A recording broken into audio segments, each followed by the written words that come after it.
My dear friend, come, sit with me for a moment, not as a student, not even as a listener, but as a soul beside another soul. Let us speak of something subtle today. They know more than you think they know. Now, who are they? Perhaps it's your quiet grandmother, or the stranger who didn't say a word in yesterday's meeting. Maybe it's your child, who said nothing, but looked at you with those wide, honest eyes. Often in life, we become convinced that knowledge belongs to the loud, that the clever are those who can speak the fastest, or those who lead, decide, and declare. But real awareness, it breathes silently. It doesn't need recognition to exist. And this is where many people miss the truth. I remember a boy in the monastery years ago, barely 12. He didn't speak much. Some of the other young ones mocked him, calling him dull, but I noticed something. Every time a bird chirped, his eyes moved. Every time someone entered the room with a heavy heart, he looked up. He was paying attention. And one day, an older monk misplaced a precious scroll, one filled with prayers handwritten by our ancestors. We all searched, but it was that quiet boy who walked straight to the hollow of a wall behind the altar. Without a word, he retrieved it. When I asked him how he knew, he simply said, "I saw him resting there yesterday." And he leaned on that wall, whispering softly. He noticed what we all missed. He knew, not because he was told, but because he was watching.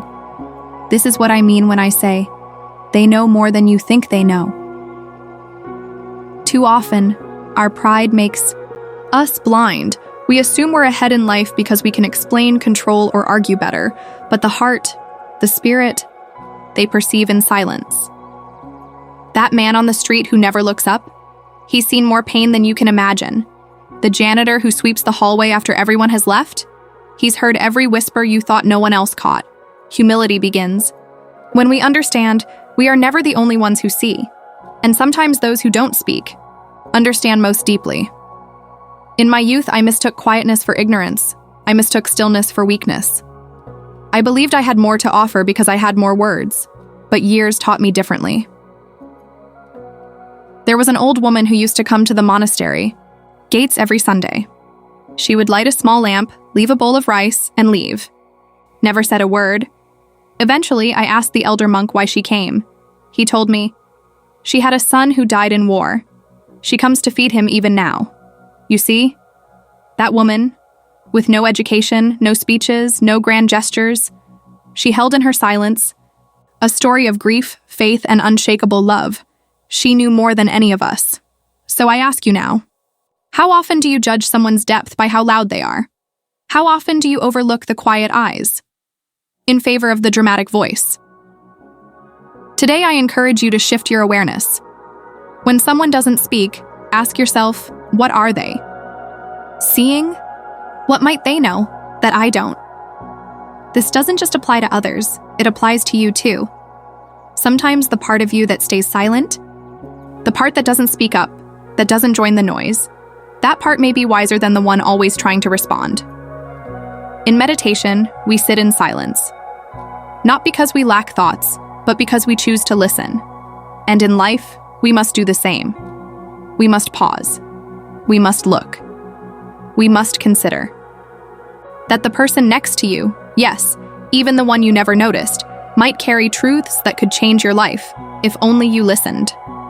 So, my friend, the next time you sit among strangers, observe. When you speak, also listen. When you lead, also look back.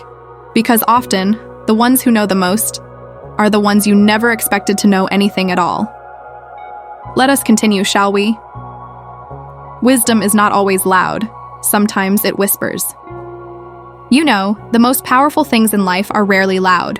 A sunrise does not scream to get your attention, yet it lights up the entire world. The deepest rivers run silent.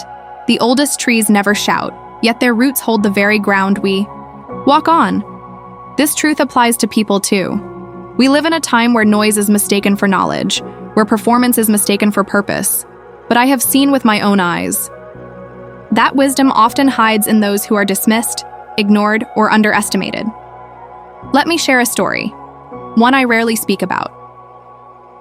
Years ago, before I was ordained as a monk, I worked for a time in a small village school.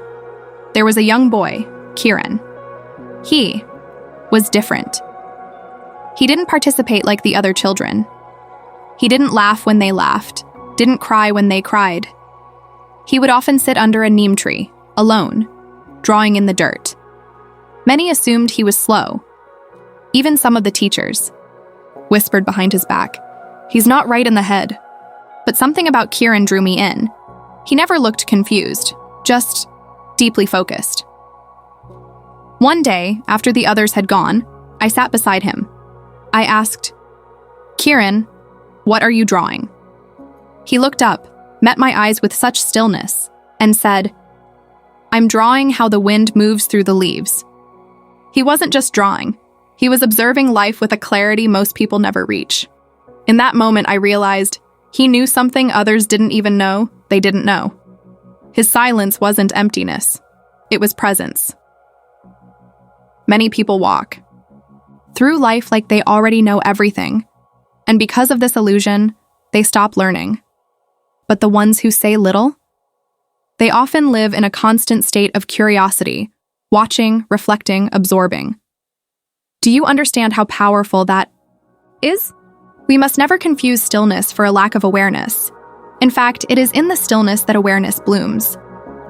As a monk, I've spent months in silence, voluntarily. During my longest silent retreat, which lasted 108 days, I discovered something astounding. The more I refrained from speaking, the more I began to hear. Not the outside world, but my inner world. I noticed how many of my thoughts weren't truly mine, how much of what I believed had been inherited. From culture, from childhood, from fear. And as I stripped away layer after layer, I began to realize there were truths inside me that I had ignored, just as we ignore the quiet people around us. The lesson is simple but sacred. Silence is not emptiness, it's a container for meaning. So when someone says nothing, before you assume they don't know, ask yourself, what if they know something you don't?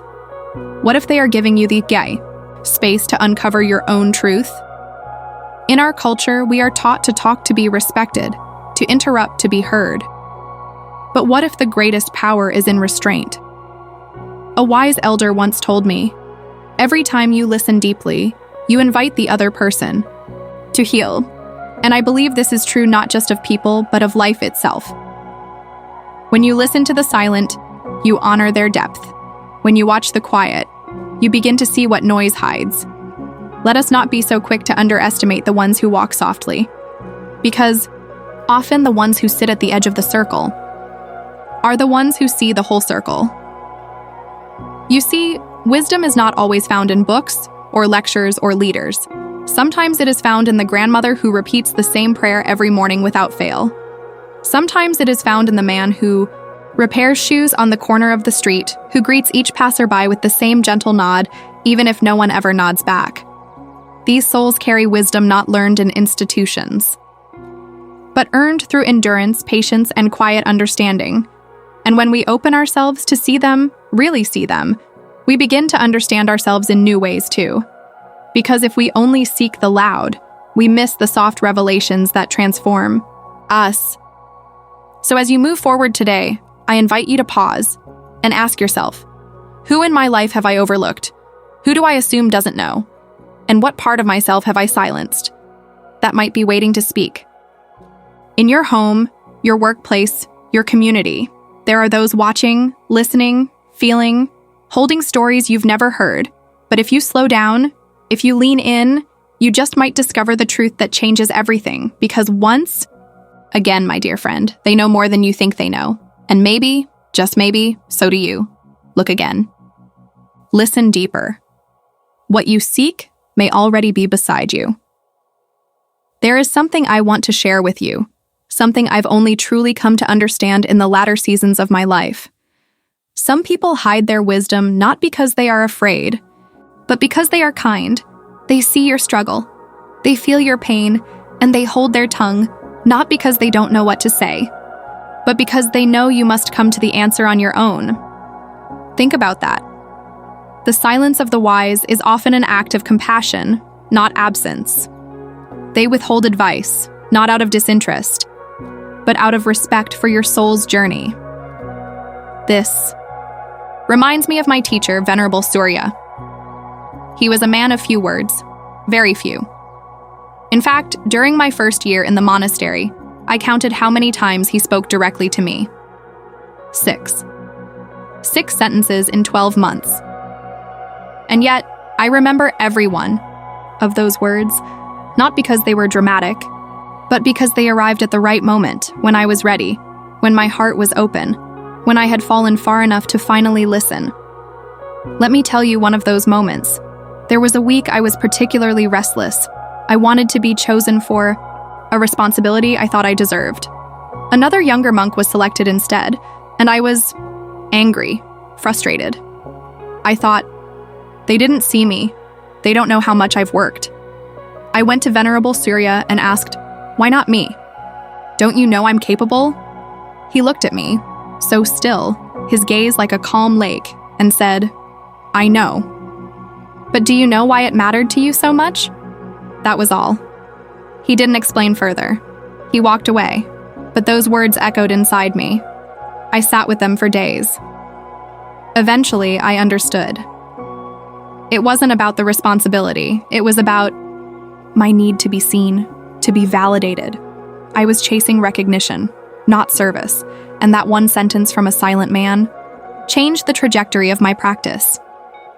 You see, the wise often choose not to speak, because they understand something many of us forget. Timing is sacred. It is not enough to speak the truth.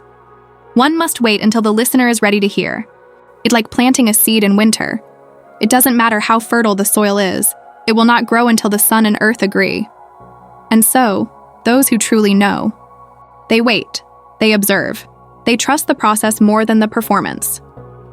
So I ask you gently, have you ever dismissed someone because they did not correct you?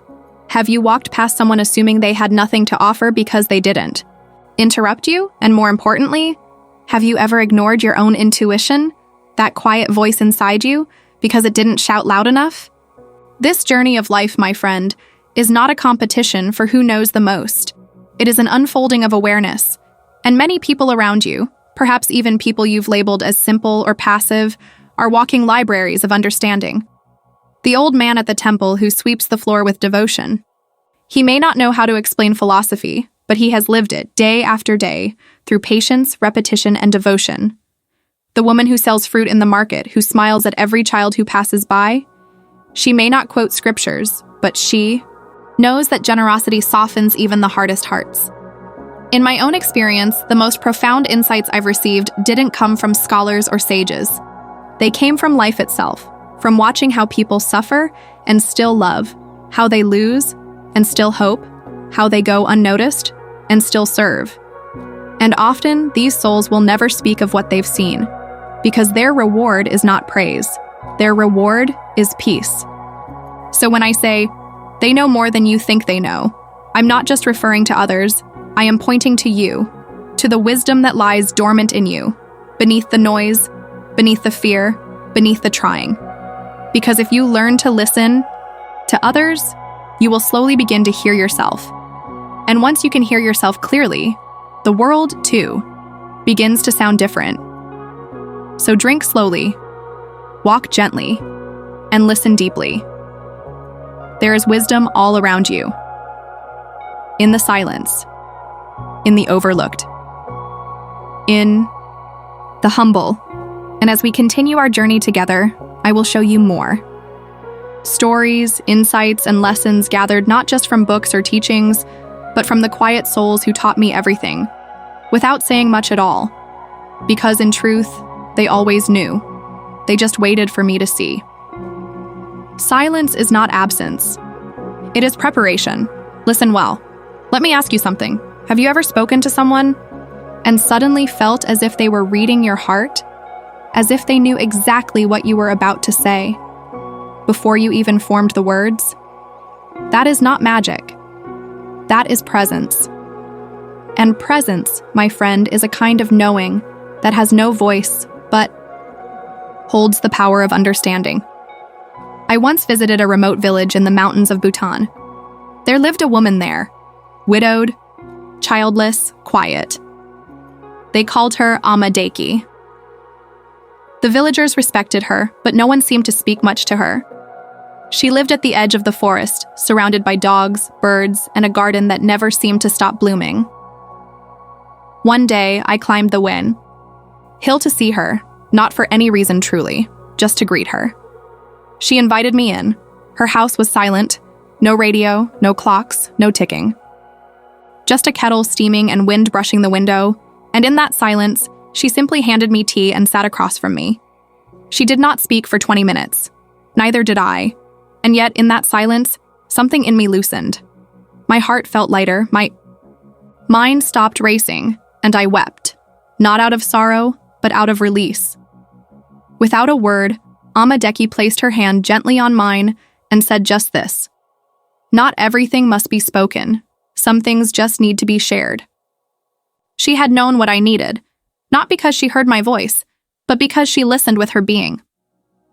That is the depth I speak of when I say, they know more than you think they know. There is a sacred intelligence that comes not from information, but from intimacy with life. Think of a mother, how she senses her baby's needs before they cry. Think of a craftsman, how he touches wood and knows where to carve.